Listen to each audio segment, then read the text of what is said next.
Three key areas that an organization should look at in risk factors when looking at an M&A transaction. The first one would be the clinical compliance of the provider.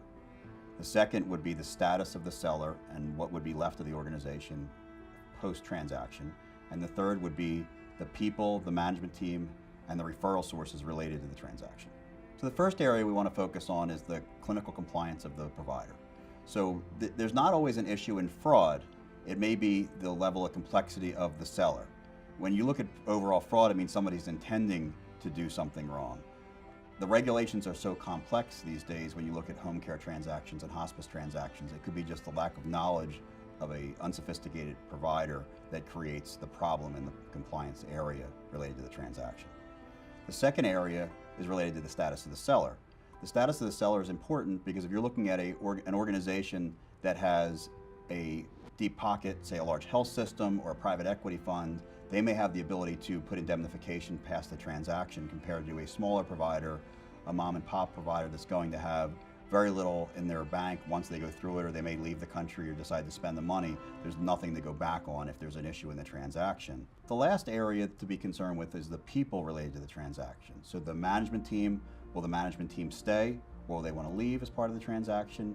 Will the employees look at it as a favorable transaction compared to something that they may not want to stay around with? And then the referral sources. Will the referral sources, are they tied to the prior owners? Do they really want to be involved with the potential buyer of the organization? Those are all key factors when you look at that and you want to be able to purchase an organization. And overall, these areas are important to look out for, is that when you're buying an organization, the Medicare liability or non-liability lives on. So you need to make sure that with that transaction that you know that you're safe, or as safe as you can be. There's never a 100% guarantee in these transactions, looking at the overall provider as you roll it into your organization and work through that process. To mitigate the risks, there are four key areas an organization needs to look out for in a transaction. The first area is the compliance of the Medicare provider number, making sure that the charts are clean and they can work through those processes.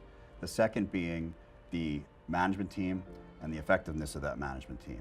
The third being the systems they have in place and the scalability of those systems. And the last being the partnerships that are involved, whether they're referral sources or other patient flow that comes in and out of that organization. The benefits of mitigating the risks pre-acquisition in a Medicare transaction relate to the post-transaction operation.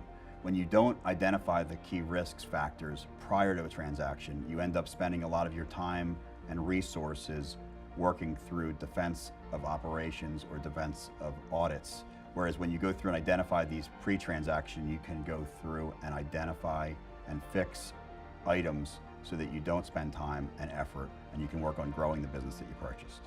By bringing an organization like McBee in pre-acquisition, who has deep familiarity with the regulations at different points in time, we can identify the areas of risk, and you can work on a correction plan prior to going through a transaction.